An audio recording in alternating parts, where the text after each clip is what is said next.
Bienvenue à Discipliné et Dangereux. Aujourd'hui, je reçois Jonathan Saint-Pierre, leader, créateur de Équipe Saint-Pierre, une grosse équipe d'immobilier justement sur la rive sud de Montréal, dans le secteur de Belleuil. Jonathan, un gros background qu'il va nous partager aujourd'hui, mais surtout, c'est quoi son superpower? Comment il réussit à bâtir une équipe de 0 à 21 courtiers en l'espace de moins de 4 ans? Donc, restez jusqu'à la fin, ça vaut la peine.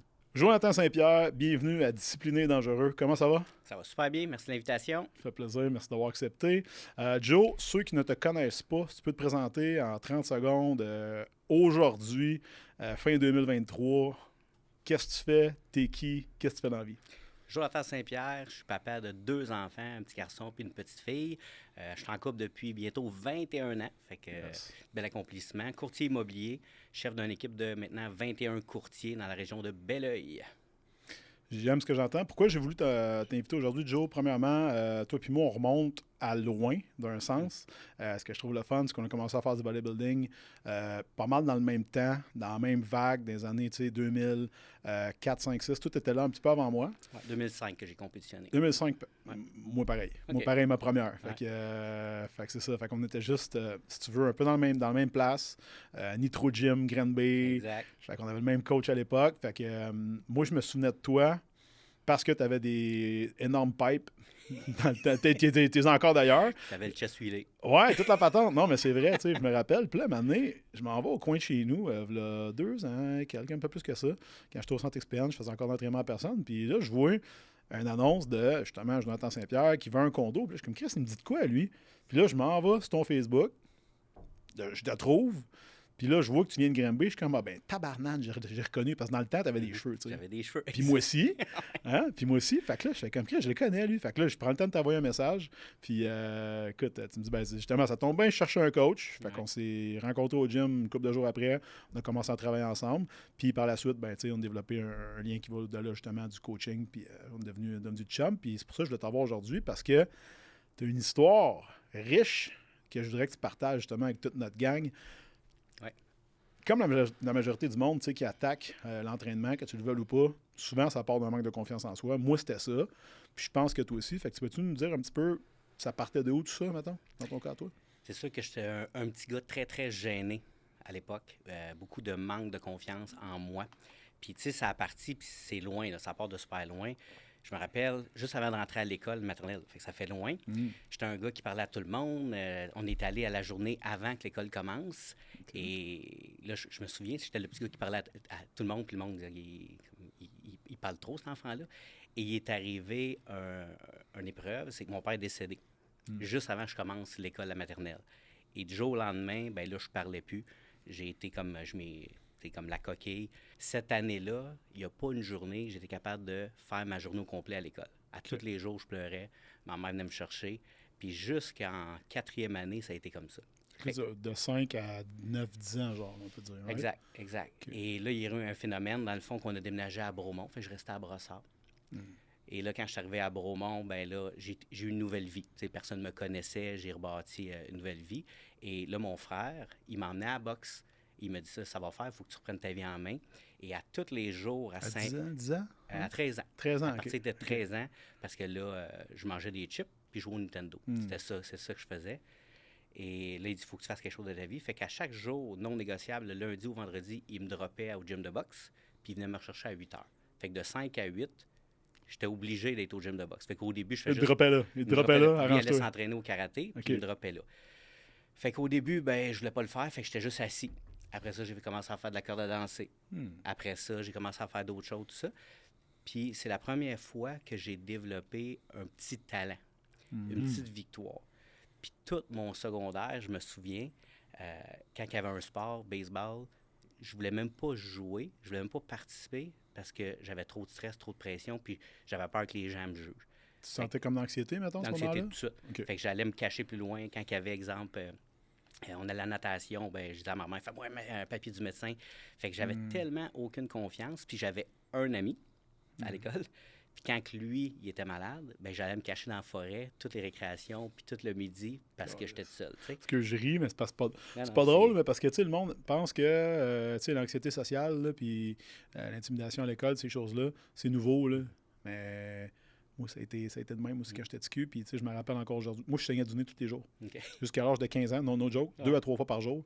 Puis j'ai réalisé qu'avec le temps, j'étais tellement anxieux puis stressé, ça faisait monter ma pression, mes capillaires pétaient puis je partais à saigner du nez. Fait que le moment donné, j'étais assis dans la classe, là, je réfléchissais à « Oh shit, est-ce qu'elle pense ou que lui qui pense que paf, commençait à saigner du nez. Je sortais de la classe, c'était me pinçant, puis ça me prenait 10-15 aux toilettes. Ben là, j'avais l'occasion de me calmer une heure. Puis là, je revenais, puis là, j'étais correct pour 2-3 heures, tu sais.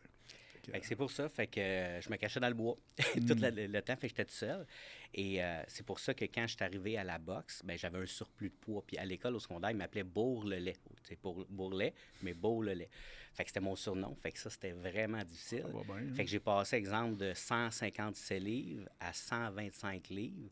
Donc, la boxe, pour moi, a changé mon mindset, a changé mon look, tout ça. Tout ça en grandissant, en plus, En j'imagine. grandissant, exact. T'as changé de shape en temps, là. Et là, rendu au secondaire 5, bien, je donnais à l'école secondaire les cours de boxe. Ah. Donc, pour moi, ça m'a donné une confiance incroyable. Fait que ça a été...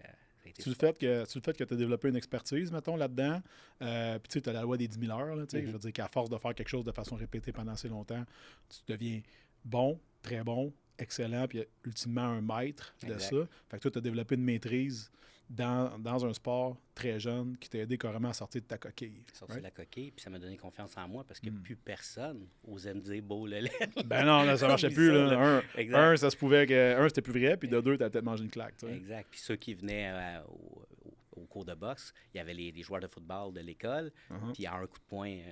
Je les mettais à terre. Là. Fait que pour moi, ma confiance, elle était au plafond. Là. Fait que pour moi, la boxe a été un changement drastique dans ma vie.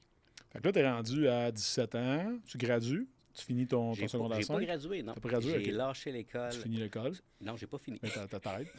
T'as décidé que c'était fini. Mon prof de français, il vient me voir, il dit il faut que tu fasses un exposé oral de 4 minutes, tout ça. Puis il dit ben, c'est comme normal. Là. Puis je dis non, moi, je fais pas ça. Ben, il dit oui, il faut que tu fasses ça. Okay. Fait que je dis non, je fais pas ça. Il dit t'es obligé. Je dis non. Fait que je lâche l'école. Fait qu'il restait un mois au secondaire 5. J'ai quitté l'école. Fini. Ouais, fait que je suis allé à l'école des adultes parce que je savais qu'il n'y avait pas d'exposés oraux. Puis je dis au moins, je vais pouvoir faire ça. Okay. Mais je savais pas qu'ils te reclassaient selon des nouveaux examens. Fait qu'ils m'ont reclassé secondaire 1. Arc. Et là, ça m'a repris 3 ans à finir mon secondaire 5.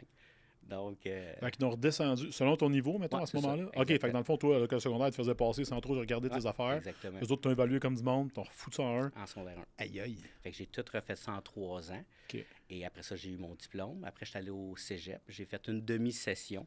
Et j'ai vu que c'était pas pour moi. Fait que là, je suis allé travailler dans des usines. Fait que je travaillais une usine la semaine, je faisais une autre usine le week-end. Fait que je faisais environ 70 heures semaine dans plusieurs jobs différents qui me payaient, genre, des salaires minimums, mais partout. Mais sinon, on s'entend, Joe, là, pour quelqu'un qui écoute ça aujourd'hui, 70 heures par semaine, c'est quelque chose que quelqu'un travaillait dans le temps avant qu'il y ait de la pénurie de main-d'œuvre puis que tu sois payé 23,50 au couche-tard. Exact. Okay? Juste mettre en contexte. Là.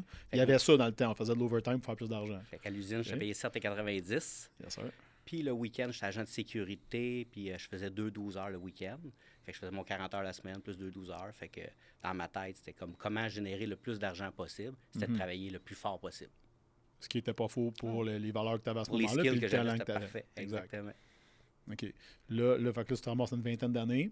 Ouais. Diplôme en poche. Exact. Tu savais-ce que tu voulais faire dans la vie à ce moment-là ou tu n'avais aucune idée? Mon objectif principal, je viens de la région de Granby, puis je voulais travailler dans une usine qui s'appelle AgroPur. Puis eux, ils payaient 20$ de l'heure. À l'époque? À l'époque, yes, fonds de pension, les dents, la patate, tout le syndicat. Okay. Fait que là, je disais, ça, si t'es là, t'as gagné. Là. Ouais. Puis là, j'étais à l'usine, je faisais des boyaux de caoutchouc. Donc, toute la journée, je faisais des boyaux de caoutchouc. Puis encore, mon frère, il était mon partner à l'usine de caoutchouc. Puis là, il voit une annonce dans le journal. Puis c'était marqué « Devenez courtier immobilier ». Avant, c'était des agents immobiliers. Devenez agent immobilier. Fait que là, il dit « Je m'en vais faire ça ». Fait qu'il est parti faire ça. Puis il m'a laissé tout seul à l'usine parce que moi, j'étais trop peureux. Puis j'ai dit « Je vais rester à l'usine ». Puis sa première année, il a fait genre 70 000 $. À l'époque? À l'époque. Ouais. Puis moi, je connaissais personne dans mon environnement qui faisait 70 000 $. Il y a des gens qui vont dire oh, c'est pas beaucoup, mais pour moi, là, c'était comme s'il avait gagné à l'Auto-Québec. Ah, mais attends, on recule là, de... Début 2000. C'est ça, début 2000, 70 000 coût de la vie, tout ça, c'est un 115, 120 aujourd'hui. Là, exactement. Très, très respectable quand tu es un petit cul puis tu vois ça aller, c'est comme oh shit. Fait que là, je dis bon, je vais aller faire mon cours. Okay. Et là, j'ai commencé le cours, j'ai fait le cours, puis j'ai commencé chez Remax à Granby. Ma première année, j'étais trop gêné, puis j'étais pas capable de rien faire. Fait que j'ai fait quelques transactions. J'ai fait 17 000 cette année-là. mais l'immobilier coûte de l'argent aussi, tu as des dépenses. Fait que j'ai eu 20 000 de dépenses. Donc, un an après, je suis retourné faire des boyaux de caoutchouc parce que là, je n'étais plus capable de payer mon appartement parce que j'étais en appartement. Puis je dis parfait. Fait que j'ai demandé à mon boss, tu me permets-tu de rentrer plus tôt? Je rentrais à 6 h le matin jusqu'à 1 h l'après-midi pour faire de l'immobilier de 1 h à 9 h à tous les soirs. Pas fou. Puis le samedi, je faisais de 6 h le matin à 1 h aussi. Fait que je faisais 6 jours à l'usine pour être capable de faire de l'immobilier. Fait que ça m'a pris un an et demi à temps partiel avec l'usine pour recommencer à temps plein l'immobilier. Mais ça, Joe, c'est quelque chose que moi, je vois si je travaille beaucoup de courtiers. Là. Puis, tu sais, la fameuse première année, tu sais, quand quelqu'un se lance, là, on le voit souvent, là, tu sais, toi, tu as une équipe, on en parlera plus tard, mais ça reste que, tu sais, très, très, très souvent, les courtiers s'endettent de faire leur cours. Après ça, ils sortent. Puis là, la réalité les frappe sa gueule parce que faut que tu fasses tes cold calls, tes suivis, nanana, ton porte-à-porte, etc. Et ultimement, si jamais, puis tu sais, si t'es blindé puis tu fais une transaction géniale, mais tu vas être payé dans 6 mois, des fois dans un an. Fait que y a ça des fois, là, tu sais, qui est une réalité, je pense que le monde oublie. Exact. Ou juste qu'ils ne savent pas. Tu sais, même si tu es averti, tu leur dis ouais, parfait. Ils checkent tout $1 million listing. Fait que là, ils disent bon, ben ça y est, j'ai juste en vendu une de même puis je suis padé. Mais c'est pas de même, ça marche, hein? Bien, souvent, la première commission, tu l'as un an plus tard. Il faut que tu aies un an avant de toi. Exact. Puis c'est pour ça. Puis, tu sais, des fois, les gens, ils vont faire le courtage à temps partiel, puis c'est correct. Mais quand tu fais de l'immobilier à temps partiel, il faut que tu donnes 200% plus dans l'immobilier quand tu es là. Fait que c'est pour ça que moi, j'arrivais à 1 h dans l'immobilier, je faisais jusqu'à 9 h le soir, puis je faisais mes appels. J'étais engagé. Là. Tu grindais malade. Je grindais, exact. Parce que je voulais le faire, mais vu que j'étais timide, je me dis, il faut que je travaille 2 fois plus fort que les autres, mais je vais y arriver. Fait que là, à ce moment-là, tu as quoi, 23-24 ans, genre? Ouais, environ, c'est ça. J'ai commencé à 22 ans, fait que je suis revenu à temps plein dans l'immobilier peut-être à 24. Là, tu boxes ça encore, tu t'entraînes, ta vie a l'air de quoi, là? Un jeune homme qui a 2 jobs de même, 75 heures semaine passée. Je fais de l'entraînement plus parce que j'avais un problème de bas de dos. Puis là, le médecin, il dit, si tu veux avoir un bon bas de dos, tout ça, il faut que tu t'entraînes. Fait qu'il faut que tu ailles au gym. Mais en tant qu'excessif de nature, ben, je devenais un bodybuilder. Oui, mais tu n'as pas dit comment il faut y aller. Non, tu as dit y aller. Fait que tu d'y aller. Fait que là, quand j'étais à temps plein dans l'immobilier, tous les jours à 1 h, j'allais au gym, au Nitro Gym. Puis je m'entraînais à tous les jours. Puis c'est grâce à ce gym-là que ma business a explosé. Parce que j'étais au gym, je parlais aux gens. Puis c'était facile. Fait que toute ma business, mettons 80% venait des références du gym. Les références sont extrêmement importantes. Même encore aujourd'hui, moi, je m'en rends compte avec du monde justement en immobilier. J'en ai qui font pas de cold call. Ils font que de la référence. C'est leur modèle. Puis des fois, on se demande comment tu peux double down justement sur ta référence. Comment tu peux aller chercher 2 fois plus de références. Fait que c'est intéressant pareil de voir que toi, en bout de ligne, ton modèle, c'était ça. Exact. Maintenant, I guess que tu en demandes puis que tes courtiers en ont pareil, mais ça reste que toi, ça a été une poule aux œufs d'or pour toi à ce moment-là. À partir de là, parce que je sais que tu as vécu certaines épreuves, au pluriel, à 25 quelques années, là, tu fais un peu plus d'immobilier, tu commences à vendre des maisons, tu as trouvé ta niche, ta poule aux œufs d'or. Ça va super bien. Puis là, t'es mi-fin vingtaine. Puis là, qu'est-ce qui se passe? Bon, mais qu'est-ce qui arrive, c'est que vers la fin de ma vingtaine, je vois une opportunité qui est le marketing de réseau. Puis là, je vois ce genre de compagnie-là, c'est que tu trouves 2 personnes qui trouvent 2 personnes, tout ça, puis ça donne un revenu résiduel. Puis je dis, wow, si je bâtis ça, l'argent pourrait rentrer sur l'automatique pendant que je profite de la vie. Donc, ce que j'ai fait, c'est que je suis parti à fond dans ce domaine-là, puis j'ai lâché l'immobilier. OK, mais mettons là, parce qu'il y a 2 affaires. Soit ça, tu vas te le faire vendre, ou carrément, tu vas voir que ça existe, puis tu vas vraiment dive in. Toi, c'était lequel des deux? Y a-t-il quelqu'un qui t'a vendu le rêve, ou toi, t'as juste dit, OK, je vois cette opportunité-là, puis genre, fuck le reste, j'y vais? Il y a la personne qui m'en a parlé. Okay. Quand elle m'en a parlé, j'ai fait, je veux rien savoir. Je voulais rien savoir. Elle me laissait un magazine. Puis dans le magazine, il y avait des histoires à succès, tout ça. Puis je me rappelle, j'avais le magazine pendant l'été, puis je feuilletais ça. Puis ça a donc bien de l'air le fun.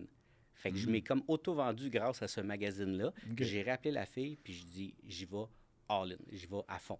Puis là j'avais les deux professions en même temps, mais là, je suis trop excessif. Fait que là, je recrutais tout le monde. J'étais parti là-dedans en fou. J'avais recruté 302 personnes personnellement en genre 2-3 mois. Là.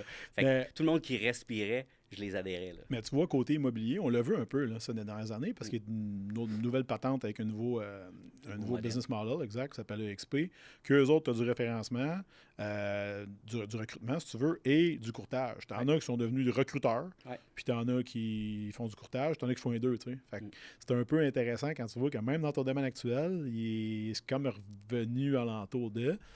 Puis, tu sais, toi, t'as pas embarqué. Puis, on en parlera plus tantôt. tard. Puis, OK. Fait que là, dans le fond, marketing de réseau, tu dis, OK, là, l'immobilier, qu'est-ce que tu fais avec ça? Tu te donnes ça à ton frère? Non, Tu t'en vas? Tu laisses ça mourir? J'ai mis ça à off OK. complètement. OK. Et là, je suis parti dans le marketing de réseau. Et là, on battait des records là, au Québec, au Canada. Puis c'était le fun. Ça soit des plaques, des Et, accolades. c'était des beaux trophées. Puis la vie est belle. Puis là, elle m'a amené le surmenage. Puis j'étais fatigué. Puis ça allait pas.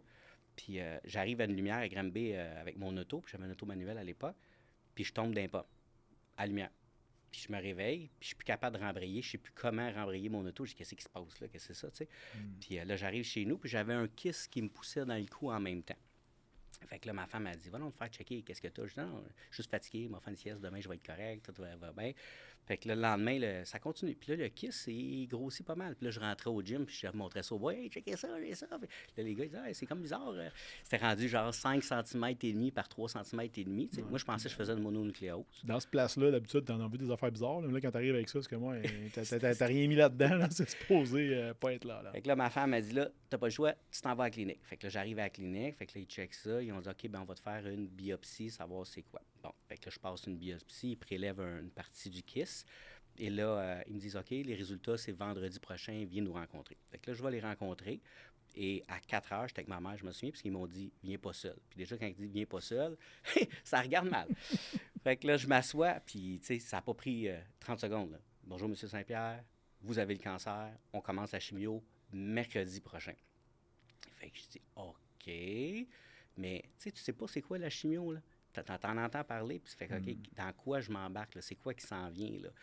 Puis là, ma mère dit, c'est correct pour t'en aller tout seul? Je dis, ouais, je m'en vais. Puis j'avais un client à rencontrer pour le marketing de réseau à 6 heures. Toi, ils t'ont donné de la chimio déjà? Là? Non, OK, mercredi prochain. OK. Fait que là, je m'en vais rencontrer mon client. Puis là, je close ça. Bang, bang, bang. Là, j'appelle mon bon ami Tommy. Puis je dis, il dit, Pipi, qu'est-ce qui s'est passé? Ben, j'ai closé le client, ça va bien. Il a pris le gros kit, la patente. Il dit, non, le médecin. Je dis, ben oui, j'ai le cancer. Je dis, c'est fou cette affaire. Mais mon cerveau n'était plus là. J'avais comme déconnecté. Tu étais locked in. Tu t'es dit, ben, sans trop t'en rendre compte, tu as fait abstraction de ça. Ouais. Je m'en vais par là. Puis là, tu t'es auto-ramené en parlant avec lui, dans le fond. Oui, c'est ça. Là, j'ai comme focusé là-dessus. J'ai dit, OK, ben là, c'est vrai. Là. Puis là, tu appelles tout le monde. Parce que, tu sais, Facebook, à l'époque, c'était pas là, en 2007. Là. On avait des téléphones. C'est ça, des téléphones, puis tu pesais 3 touches pour texter, tout ça. Là. Donc, là, j'appelais le monde. J'appelais les gens, puis là, je leur disais, j'ai le cancer, puis la patente, tout ça. Puis là, le lundi, l'infirmière m'appelle, puis elle me dit, Monsieur Saint-Pierre, c'était pas le bon dossier, c'est bénin, c'est pas malin, fait que vous n'avez pas le cancer. Désolé encore. Fait que là, toi, part of time. Je rappelle tout le monde. That's it. Elle me rappelle le mardi, puis elle me dit, Monsieur Saint-Pierre, vraiment désolé, il y a eu une erreur, ça arrive jamais, mais vous avez le cancer. Mais là, qu'est-ce qui se passe, tu sais? Puis le pire là-dedans, c'est que là, ils me disent, il faut aller rapidement dans une clinique chez Procréa, là, pour faire un don de sperme, que si tu veux des enfants, pour en avoir en réserve, tu fais congeler ça, tout ça. Fait que là, je m'en vais là, puis je fais ce que j'ai à faire. T'es pas dans le mood, en plus, on s'entend, là? Tu viens d'apprendre que tu as le cancer. Ouais. Là, il m'envoie d'une petite salle. Tu as une salle d'attente, c'est des gens qui vont faire des échographies. Puis moi, je suis tout seul.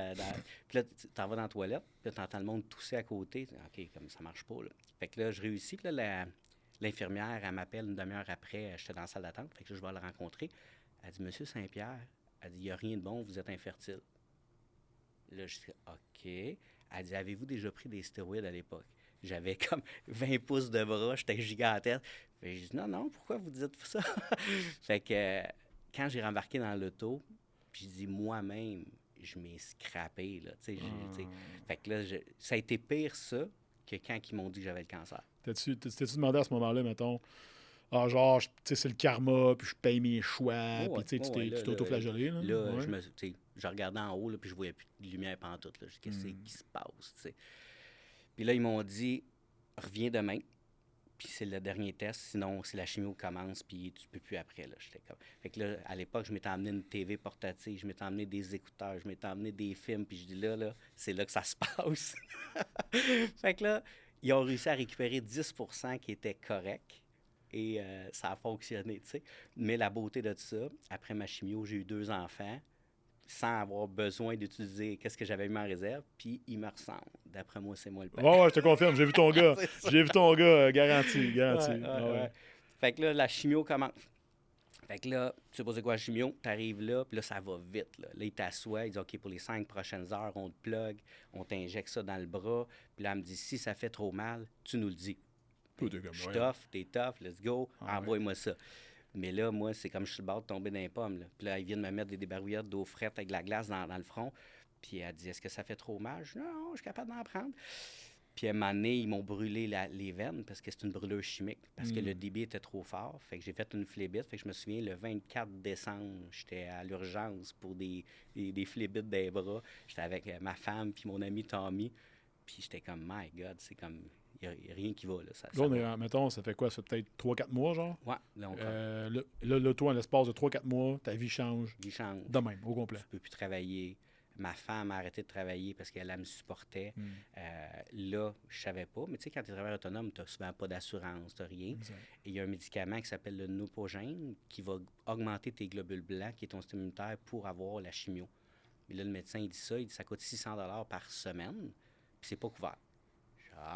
OK. Super. Puis j'avais des économies à peu près pour 15-20 minutes, tu sais, mettons. Fait que j'ai pas fait l'autre, tu sais. Fait que là, c'est ma mère qui a payé mes injections le temps que... Là, ma femme, elle cherchait un job, puis quand elle allait porter son CV, elle faisait juste dire, est-ce que vous avez l'assurance médicaments pour le conjoint? Fait que c'était son seul critère. Engagez-moi, mais ça me prend l'assurance. Fait qu'elle a trouvé une job à Saint-Hyacinthe en finance, et là, ça prenait 3 mois d'approbation. Puis dès qu'elle a fait son 3 mois, là, ça a embarqué sur les assurances.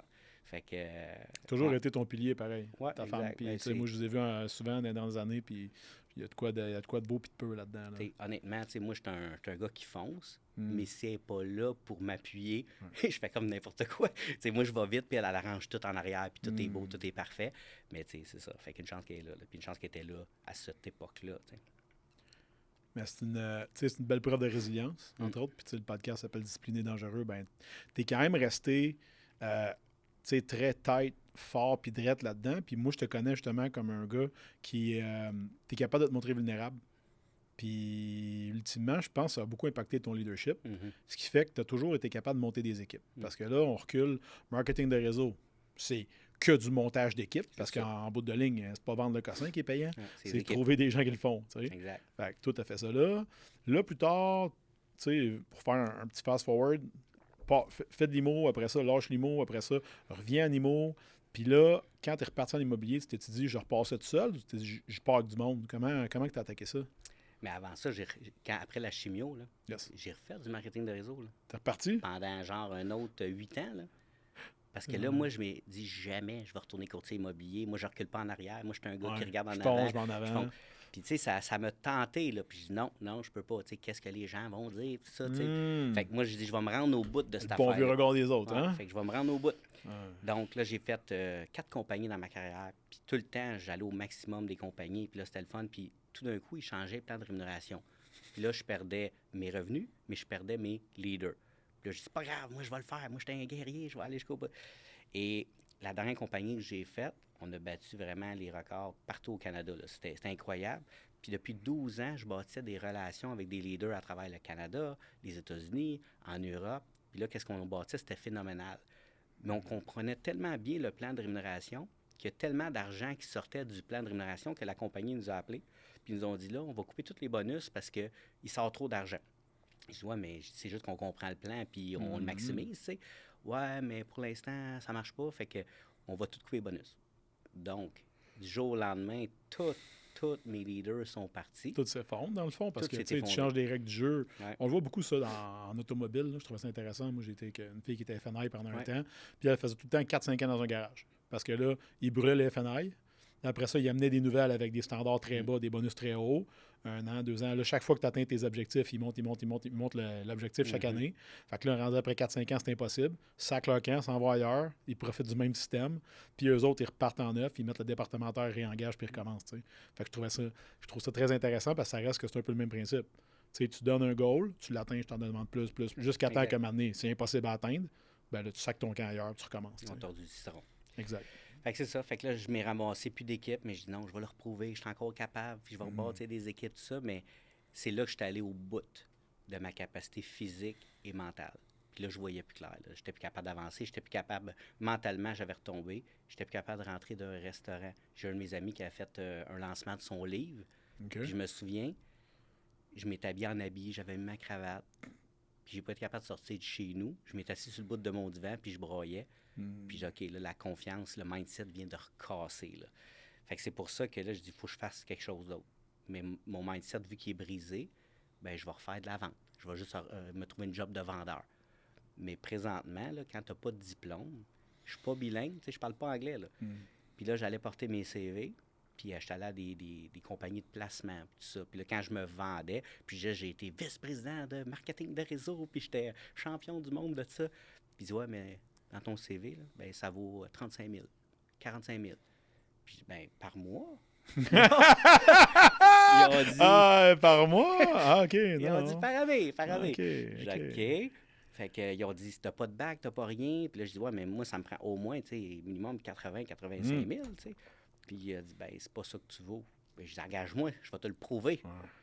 Puis là, il n'y a rien qui fonctionnait. Puis je me souviens, mon ami David, il me disait, il cherche du monde, il cherche des gens à la zinc, à Valleyfield, une usine, pour faire fondre, je pense, des minerais, tout ça. Fait que je dis, OK, on va aller là. Je dis, mon seul but maintenant, c'est de nourrir mes enfants. Fait que je suis prêt. Tu avais tes 2 petits à ce moment-là? Oui, j'avais mes enfants. Fait que je suis allé donner mon CV. Puis là, il me dit, sois pas trop, mon ami me dit ça, il dit, sois pas trop motivé dans l'entrevue. Sois juste comme un peu off, tu sais. Puis il dit, habille-toi comme pas trop sharp. Mais je suis parfait. Fait que je m'étais habillé comme je suis aujourd'hui, tu sais, un veston, une chemise, mais en jean, tu sais. Là, je m'assois dans la salle d'attente. Puis là, les gars qui étaient là en entrevue avec moi, ils étaient tous en Big Bill. Ils étaient habillés pour travailler dans une usine, tu sais. Fait que là, ils me disent, ah, tu t'en viens-tu pour les ressources humaines? Je dis, non, je veux travailler dans l'usine avec vous. Fait que là, je passe l'entrevue, puis là, j'essaie de rester calme, tu sais. Puis là, ils me disent, à la 3e entrevue, j'ai passé 3 entrevues quand même. Puis la fille des ressources humaines a dit, où tu te vois avec nous dans 5 ans? Puis là, les fils se sont touchés. Puis là, je me vois, je vais monter dans la compagnie. Puis là, j'aimerais ça être superviseur. Puis un jour, j'aimerais ça faire ci, ça. Fait que là, elle me dit, ben, on ne te voit pas à long terme avec nous, donc on peut pas te prendre. Parce que j'étais trop motivé. Ben là, c'est parce que tu étais d'un bord, dans le fond, l'autre bord, tu étais bien motivé, mais tu n'avais pas ce qu'il fallait sur le CV. Là, tu arrivais de là-bas, ben là, tu étais trop motivé. Eux autres, ils voulaient quelqu'un qui va checker passer le minerai pendant 25 ans, sans jamais poser de questions. Puis tu prends tes assurances, tes payes, tes vacances, puis ça nous paye ça. Exact. Et là, bon, là, je revenais de Valleyfield. Puis là, encore là, je regardais en haut, puis je dis, qu'est-ce qui se passe? Je dis, personne veut de moi. Pourquoi ça m'arrive encore? T'étais trop ça, pas assez ça, tu sais, on s'entend. Hein? Puis, fait que là, j'ai dit, bon, la seule chose qui me reste dans mes poches, c'est mon permis de courtier immobilier. Fait que je dis, je vais aller vendre des maisons. Mais là, mon mindset, il est à terre, là, tu sais. Fait que je dis, je vais appeler un de mes amis qui s'appelle Francis Lavoie, Groupe Lavoie, puis je dis, je vais aller travailler pour lui parce que lui, il va me référer des clients. Fait que c'est ça son modèle d'affaires, c'est qu'il envoie des clients. Fait que là, moi, j'étais dans le 11e sur la liste des courtiers, donc j'avais les clients, exemple, qui avaient le plus petit budget, puis les moins sérieux. Les catégories D, mettons. Oui, exactement, c'est ça. Mais en 8 mois avec lui, j'ai quand même fait 30 transactions. Et ce qui m'a permis d'avoir un cash flow qui était là, puis reprendre surtout ma confiance en moi. Parce que je l'avais plus, là. Puis au début, mes premiers rendez-vous, je faisais des jumping jacks sur le bord de la route pour être capable d'avoir assez d'énergie pour parler aux clients. Le primé, mettons. Puis j'étais allé voir mon premier client que j'ai fait avec eux, j'étais allé le rencontrer, puis il était en séparation, mais une séparation qui est tough, là. Puis quand il me parlait, je disais les phrases, tu sais, après la noirceur, vient le beau temps, fais-toi-en pas. Mais je me parlais à moi-même dans le fond. Tu ne pas, ouais, c'est ça, t'as besoin de t'acheter toi-même. Fait que je le primais, mais ça me primait en même temps. Puis j'étais allé le revoir une couple de mois après, puis je voulais juste te dire que grâce à toi, je t'ai aidé, mais ça m'a beaucoup aidé aussi, là. Fait que je voulais le remercier, puis lui, il savait pas que j'étais en dépression, il savait pas que j'étais juste motivé quand j'allais le voir, je me mettais un masque, puis c'était showtime, là. Mais tu sais, la dépression, c'est pas nécessairement quelque chose qu'on va nommer, qu'on va... T'sais, en rétrospective, on en a tout fait. Peut-être une, peut-être plus qu'une. Mais quand tu es dedans, tu t'arrêtes pas à dire « Ah, je suis en... » Parce que quand tu es à ton propre compte, tu le sais, t'as pas les moyens d'aller voir ton boss puis dire « Hey, excuse, je fais le pas, je vais prendre un petit 4 mois, puis je vais revenir après. » Fait qu'il y a de quoi quand même de beau là-dedans, parce que, veux pas, c'est no matter what, il faut que je passe au travers d'un mur, moi le faire.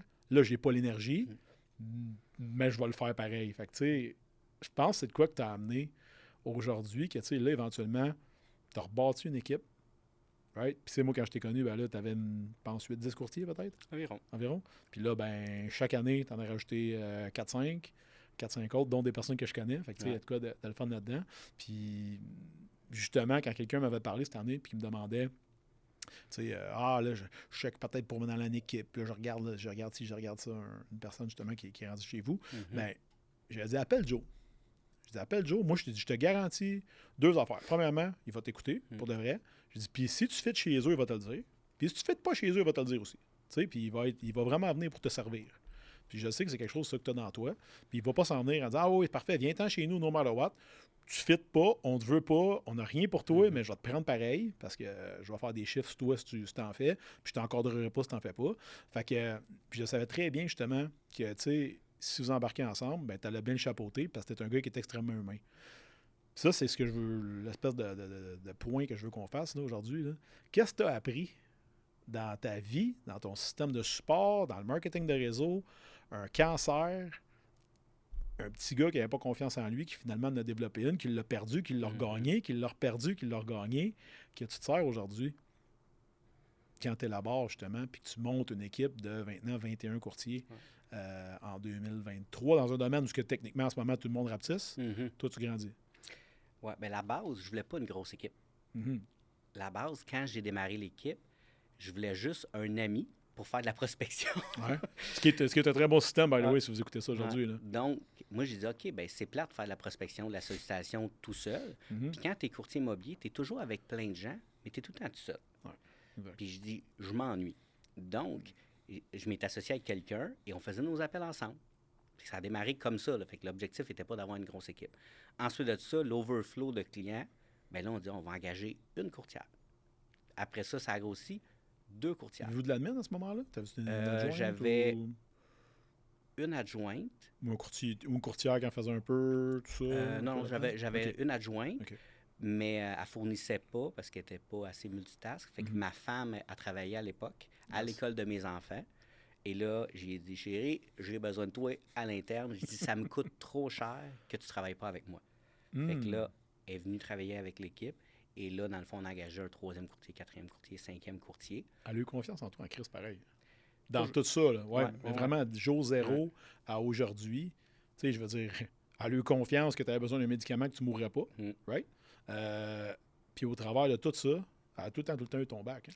Ouais. Puis je me rappelle, j'ai tombé sur une pile de cartes de Noël que j'y ai données depuis genre 20 ans. Là. Puis à chaque année, je disais, chérie, cette année, c'est notre année. Tu vas voir, on le mérite, c'est à notre taux. Puis ça n'arrivait pas, là, tu sais. Fait qu'elle était là tout le temps. Puis, tu sais, moi, je garde tout, là. Fait que c'est pour ça que là, aujourd'hui, on l'a. Est-ce que c'est difficile? Oui, parce qu'à tous les jours, on travaille fort. 100%. Mais quand j'ai retombé sur ces cartes-là, je me dis à chaque année, je disais la même raguette. Ouais, mais tu croyais. Moi, je croyais. Puis à un moment donné, là, j'étais broke, là. J'étais vraiment cassé. Puis pendant ma chimio, il y a des gens, un courtier immobilier, qui venait me porter de la nourriture. À chaque semaine, ils mettaient une boîte avec des steaks, avec des jus, avec des choses. Ils sonnaient, puis ils s'en allaient. Parce qu'ils ne voulaient pas me mettre mal à l'aise. Puis j'étais cassé, mais on allait se promener en auto des fois, puis je regardais des belles maisons. « Hey, check, chérie, celle-là, ça serait le fun plus tard. » Puis à un moment donné, je me souviens, elle m'avait regardé, elle dit « Tu y crois encore? » Puis j'étais un peu innocent, moi, j'avais dit « Ben oui, pourquoi? Moi, j'y crois. Tant que je suis pas mort, j'y crois. » Puis c'est un peu ça, ma force, là, c'est que j'arrête jamais. T'sais, je me mets un genou à terre, je reviens. Fait que c'est pour ça qu'aujourd'hui, on a une équipe, mais je me vois encore comme le petit gars de la shop qui veut aider tout le monde. Donc, dans mon bureau, je passe le balai, je pose mes pancartes, je fais la vaisselle.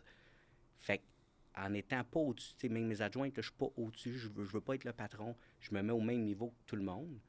Puis, je suis quelqu'un qui est très rassembleur, parce que le petit gars qui ça faisait appeler Bourg-le-Lait, que tout le monde mettait de côté, s'il y a un nouveau courtier qui rentre, bien, je veux qu'il soit inclus, je veux qu'il soit apprécié. Puis je pense que ça, c'est une force.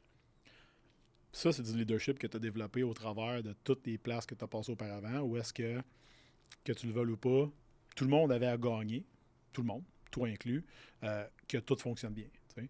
Dans le courtage, c'est un peu un monde, je vais dire difficile, je vais dire ingrat aussi, parfois, parce que c'est aussi niaiseux que ça se peut que tu fasses 250 appels, puis que tu aies des noms sur toute la ligne, puis qu'après ça, tu aies 5 évals en ligne. 100%. Et ça se peut très bien que tes 5 d'après soient autant de la marde, puis que tu en fasses 250 autres sans résultat. Et un moment donné, au fil du temps, avec tes suivis, avec des efforts constants, et ainsi de suite, c'est juste une loi de chiffre, ben que tu vas avoir des évals, tu vas avoir des contrats, puis éventuellement, tu vas vendre des maisons, puis éventuellement, tu vas gagner ta vie. Quelqu'un arrive chez vous, puis là, tu l'intègres, puis tu l'amènes, puis il fait partie de la famille. Ouais.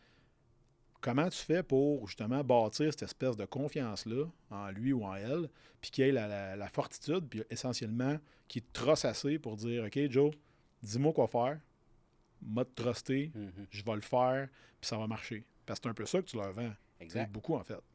C'est sûr que les 2 premiers mois, c'est un peu une analyse s'ils aiment l'environnement de l'équipe et s'ils font l'affaire dans l'équipe. Donc, les 2 premiers mois, je ne vais pas fournir de clients. Je vais plus analyser ses actions. Fait que je vais lui dire exactement quoi faire. Et s'il le fait, après 2 mois, là, il y a un pipeline qui va s'ouvrir puis il va y avoir de la clientèle. Mais avant ça, c'est savoir, prouve-moi que tu mérites ça. Puis après, tu vas être inclus dans cette gang-là. Là. Tu mets carotte au bout du bâton, mais tu ne donnes pas le nanan en rentrant dessus. Exact. Parce qu'il y a beaucoup de gens qui ont des belles paroles, mais qui ne passent pas à l'action. Puis, tu sais, c'est souvent ça. Puis on voit des gens là, sur les réseaux sociaux, là, puis tout le monde a de l'air riche et célèbre, puis la vie est belle, tout ça. Mais sur le terrain, es-tu prêt à grinder pour vrai? Là? C'est quoi déjà le salaire moyen d'un courtier au Québec dans le marketplace actuel? Moyen. Je pense que j'avais lu l'autre chose, quelque chose comme genre 40 000, 35 000, 40 000. 36 000, ouais. Une affaire la même, OK.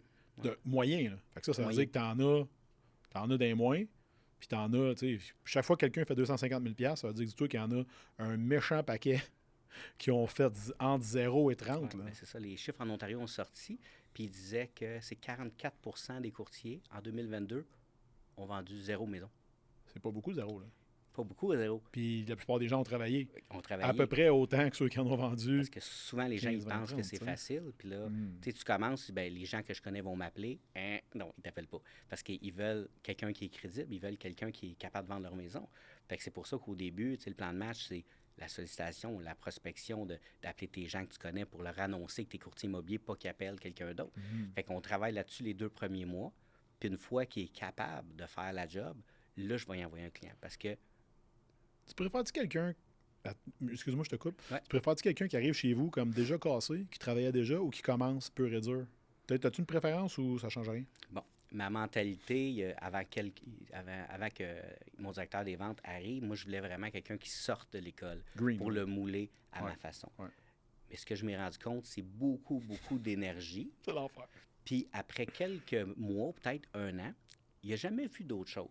Fait que moi, j'appelle ça, il n'a jamais mangé de la roche. Fait que là, il se dit, hey, Pour être poli. je vais aller tout seul, puis là, ça va être plus payant.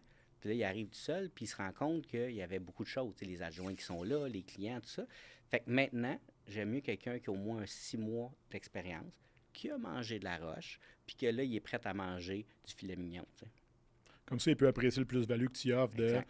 OK, j'ai plus d'admin à faire, puis tout ça, mon matériel promo est payé. Tu sais. Mettons, quelqu'un vient chez vous, là, vite de même. Là. Ouais. Tu sais, en 30 secondes, tu es capable de me dire un peu c'est quoi vous faites pour lui? Parce que je sais qu'il y a des équipes qui font bien les affaires, puis il y a d'autres équipes qui, ultimement, ben, gars, c'est ma face, c'est mon nom sur la pancarte, ta face, puis ton cash dans mes poches, puis c'est ça qui est ça. Bien, c'est sûr que ça, pour moi, quand j'avais été dans l'équipe, Ouais. puis que ma face était nulle part, je me trouvais comme un représentant des ventes. Pas un courtier, un représentant des ventes. Fait que je dis, dans mon équipe, je veux que les gens existent. Donc, mes courtiers ont leur pancarte. Fait que c'est moi qui la paye, mais c'est leur pancarte avec mon ajout d'équipe par-dessus. Dans le fond, toi, c'est le fameux, toi, c'est le rectangle, puis toi, t'as ton Exactement. affaire sur le top. Puis dans mon cahier de présentation, chaque courtier, leur photo est là. Donc, c'est un point visible. Sur chaque publicité, mes courtiers sont là. Quand ils font une visite libre, c'est leur flyer. Quand ils font du porte-à-porte, je leur fais faire des flyers. Fait qu'ils existent. Fait que ça, c'est un gros élément. Ensuite de ça, depuis le mois de août, j'ai un directeur des ventes qui est là pour former, pour motiver. David, ça, hein? David, Ça, j'ai rencontré. exactement. Ouais. Donc, à chaque matin, à 8h45, on fait pas une formation, mais un meeting. Donc, qu'est-ce qu'on a fait la veille? Exemple, une évaluation, un client, on le partage. Comme ça, si quelqu'un a un acheteur, puis moi, j'ai un vendeur, bien, on fait un match ensemble, puis on est capable d'aller de l'avant avec ça. Fait qu'on fait beaucoup plus de ventes à l'interne maintenant grâce à ça. Ce que tu me dis, c'est que, mettons, à la base, là, vous aviez toutes ces ressources-là, à savoir que, je te donne un exemple, moi, je cherche un condo de 345 000 dans le secteur de Saint-Hubert. Il y a un autre gars de l'équipe qui en a un. Puis vu qu'on ne s'est pas parlé, On ne sait pas. Exactement. Ah ben, tabarnak, je n'avais pas pensé à Fait ça. que là, maintenant, chaque matin... Ah ouais, puis ça se fait pas mal à Ben l'interne? oui. Incroyable. Exemple, j'en ai un qui a évalué une propriété qui est à vendre par le propriétaire. OK. Puis l'autre a dit, j'ai un acheteur pour ça. Ils sont allés le lendemain. Ils ont Malade. closé le deal, bang, c'est fait. Mais Malade. si j'avais pas eu ce meeting-là fait par David, on n'aurait pas fait cette vente-là. Donc maintenant, c'est beaucoup plus productif. Fait qu'au lieu de marcher tout indépendant, vraiment une synergie d'équipe qui est puissante. Fait qu'on a 3 adjointes, une qui fait toutes les inscriptions, une qui fait les ventes. Ma femme qui est l'adjointe principale qui va aider les courtiers vu qu'elle a été 6 ans courtier immobilier. Fait qu'on a tout ça. Ils ont chacun un bureau qui est fourni. Fait que tout, c'est un service qui est clé en main. Puis s'ils passent le test de 2 mois, après, ben, ils ont des clients. Fait qu'au début, c'est des acheteurs. Puis là, je leur dis, prouve-moi que tu es capable de me closer un vendeur par toi-même, puis je t'envoie des vendeurs. Puis là, ouais, mais pourquoi j'ai pas de vendeur? Prouve-moi que tu es capable de closer un vendeur par toi-même, parce que tu peux pas te pratiquer avec mes clients. Il faut que tu sois capable de les closer puis de les aider. Mais si tu as besoin de moi pour le faire, je vais y aller moi-même. Bon, moi, que tu es capable de scorer tout seul. C'est ça. Après ça, on va le faire en situation de game. Passe, Comment tu dirais que le fait que tu as développé ta confiance en toi au fil du temps fait que maintenant, tu es capable d'avoir une équipe et de déléguer? Parce que moi, c'est quelque chose qui m'a frappé, si tu veux, en pleine face au cours des dernières années. Parce qu'à un moment donné, je travaillais tout le temps tout seul. Tout le temps tout seul. Puis je me disais, ça marche, tant mieux, c'est grâce à moi. Ça marche pas, c'est de ma faute, j'ai juste à corriger puis à reprendre, puis ça va plus vite. Jusqu'à temps qu'à un certain niveau, tu réalises que, OK, je peux pas me dupliquer. J'ai juste 168 heures dans ma semaine. Je suis pogné là. Puis que tu acceptes justement d'engager du monde. Puis, I guess que ton directeur des ventes, c'est pas quelqu'un que tu payes 25 000 par année. Là. Fait que, comment tu as fait pour te truster assez pour dire, OK, je vais emmener du monde, je vais bâtir une infrastructure solide, ça va m'en coûter pas mal, mais tout ça, ça vaut la peine. Parce que dans le fond, j'investis dans des humains qui, eux, m'aident vraiment à faire des choses dans quoi qu'eux autres ils excellent, puis que moi, je suis soit moins bon, soit ignorant, ou carrément, même si j'aime ça, il faut que je le lâche un peu parce que c'est pas là que je peux vraiment briller et être dans mon 5 %. Tu dirais que ta confiance dans toi, elle t'a aidé comment à ce niveau-là? Bien, c'est sûr que ça m'a aidé grandement, mais j'ai encore des lacunes, puis je suis un control freak, là, fait que c'est pour ça que je fais la vaisselle, je suis partout, tu sais. Fait que des fois, le dimanche soir, je vais mettre des ajouts visites libres partout, puis je dis, OK, c'est ça que je fais de mes soirées, tu sais, mais j'aime ça, tu sais. Fait que faut tout le temps que je sois sur une patte puis sur l'autre, mais, tu sais, l'année passée, quand le marché s'est tranquillisé, bien, je dis, OK, je vais prendre tout mon temps puis je vais coacher l'équipe parce que le marché change. Puis souvent, ces courtiers-là ont juste connu le marché COVID, donc je vais les coacher. Yes. Mais quand j'ai fait ça, ma production à moi, j'étais plus sur le terrain, donc je vendais plus. Fait que là, j'ai vu les chiffres descendre vraiment rapidement. Je dis, OK, fait que là, au printemps, je dis, là, je retourne sur le terrain. Puis on va rentrer de l'inventaire puis ça va rouler. Mais là, j'ai arrêté de coacher l'équipe. Donc là, ils se sentaient orphelins, l'équipe. Fait que là, je dis, comment je vais faire pour avoir les 2 chapeaux? On va faire tout ça ensemble. Hein? Puis mon bon ami David, il est venu souper au chalet, puis je dis, hey, veux-tu être directeur des ventes? C'est toi qui l'as acheté? Oui, bien, on en parlait, mais tu sais, on savait pas si c'était réel ou c'était juste une illusion ou tout ça. Puis là, j'ai vraiment besoin de toi. Puis tu sais, ça a été 2-3 nuits d'insomnie parce que le salaire que je donne, tout ça. Clair. Puis on le fait. Surtout que lui, il ne vend pas de maison. Non. Parce que tu peux pas juste dire, gars, ça va me coûter tant. Il va rapporter. C'est ça, il en vend 2 par mois. À la fin d'année, c'est bon, ça balance. Il faut vraiment que tu te fies que, OK, grâce à lui, tout le monde va mieux aller, tout le monde va mieux performer et ça va se payer tout seul et plus. Exact. Mais ça demande quand même, là, tout tu dis, mettons, OK, je vais prendre 6 mois de son salaire. Moi, c'est ça que j'ai fait là, quand j'ai engagé mon intégrateur, en fait, Joe, qui s'en vient tantôt. Puis je me suis dit, bon, je prends 6 mois de salaire, je le mets dans un compte. Puis si ça marche, tant mieux. Puis si ça marche pas, ben j'aurais gagé sur quelqu'un que je connais. Un gars que je connais depuis quasiment 25 ans. Puis toi, c'est un peu ça. Oui, exact. C'est intéressant, 2006. pareil. Tu sais. Ben, c'est exactement ça que j'ai fait. J'ai mis son salaire de côté pour 6 mois. J'ai fait de ça. That's it? Puis OK. j'ai dit, on le fait. Ouais. On le fait. Mais c'est parce que tu dis, au pire, ça pète. Ben, Chris, au pire, ça pète. J'aurais au moins gagé. Tu sais, c'est un peu comme si tu vas au casino. Ouais. Mais c'est comme si tu connais les odds, tu te dis, il y a 70 % des chances que ça marche. Là. Ou 75. Parce qu'au printemps passé, j'avais 2 options. Soit je rapetisse une plus petite équipe, OK. ou j'y vais all-in. J'y vais vraiment. Ben, tu as fait comme tu fais d'habitude. Exactement. C'est pas surprenant, mais tu as vieilli parce que là, tu y as pensé. Avant, tu y pensais pas. Puis cette semaine-là, j'ai engagé David, le directeur des ventes, puis j'ai engagé une 3e adjointe. Fait que là, je dis, OK, on le fait. Go. On le fait. Go. Puis depuis ce temps-là, sans nécessairement être précis dans tes chiffres, t'as-tu atteint les buts que tu voulais? Clairement, parce que ton équipe a grandi. Là. Mais comment que ta vie a changé à Star que tu as délégué justement une bonne partie, je ne vais pas dire le succès client, mais ultimement, c'est le succès employé.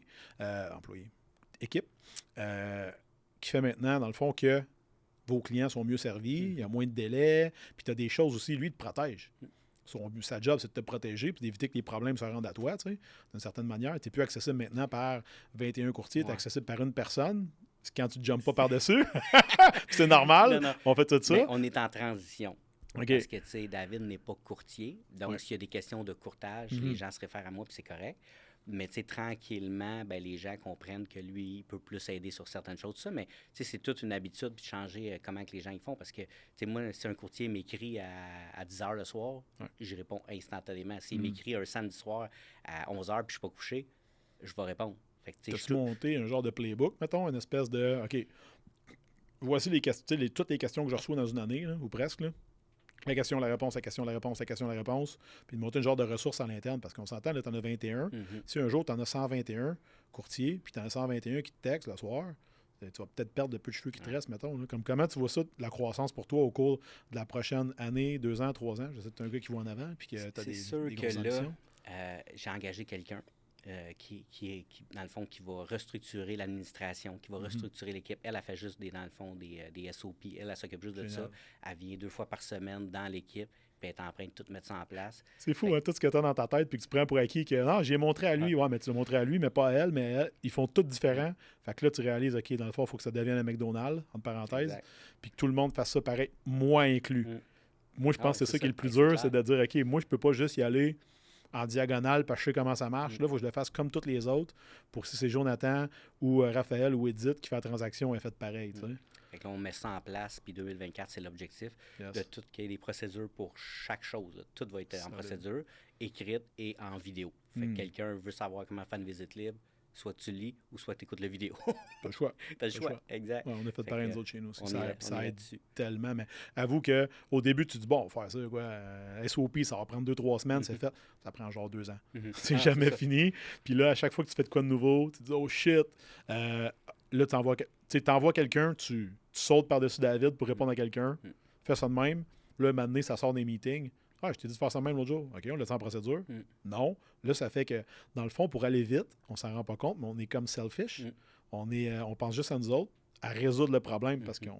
On est habitué comme ça. Oui, puis ça nous booste. Hein? On est comme que j'ai réglé le problème. Moi, je suis I'm the man. Puis là, tu réalises que tu as privé les 19 ou 20 autres personnes de ce knowledge-là que tu aurais pu leur donner. Puis que là, plus tard, tu t'exposes à 20 ou 21 questions, puis que tu vas devoir, toi, encore une fois, faire ça. Fait que là, c'est là que ça t'oblige à... OK, moi, j'aime le voir en me disant, si je meurs demain matin, mon entreprise est survécue, elle arrête. En ce moment, elle arrête. Bon, comment je peux faire pour avoir un système qui vend des maisons ou qui transforme les gens, au lieu de juste moi qui dis à quelqu'un, fais ça, fais pas ça, fais ça, fais pas ça.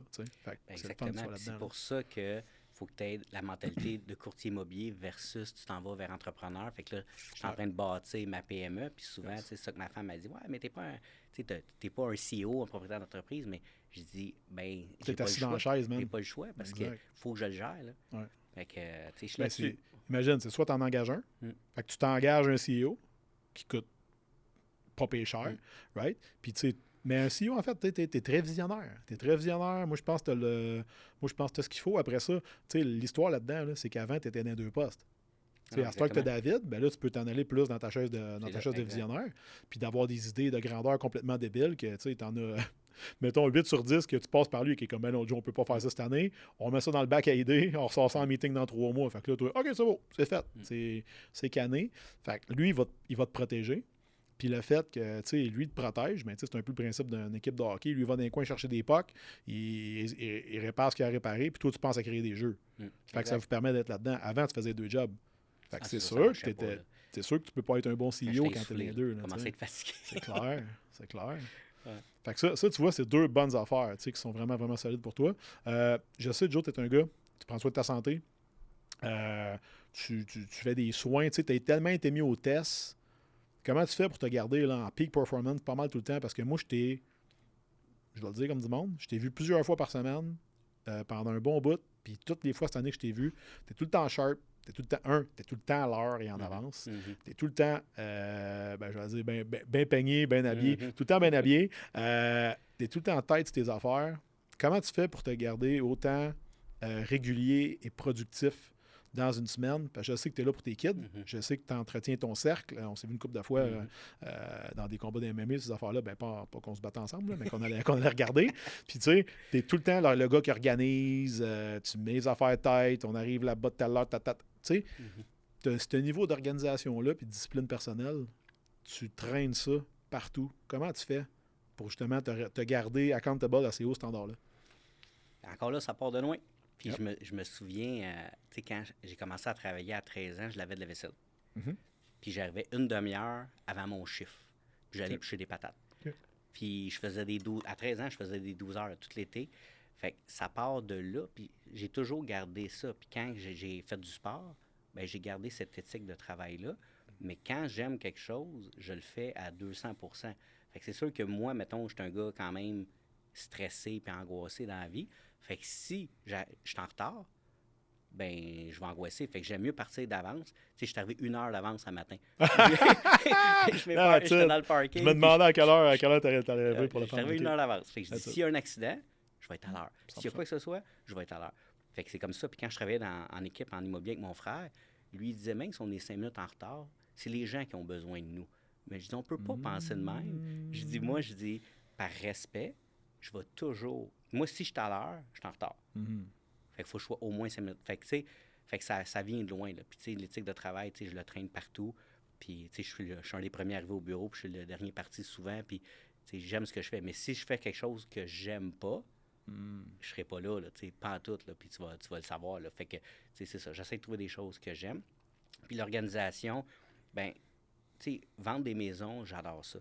Mais ça me prend quelque chose de plus. On dirait que c'était comme bâtir l'équipe, ça m'excite. De voir où est-ce que l'équipe s'en va, ça m'excite. J'ai organisé la conférence, le sommet de l'immobilier que tu as participé, ça m'excite. Puis on a pu ramasser de l'argent pour une fondation. Fait que je me dis, j'aime ça faire plusieurs projets en même temps.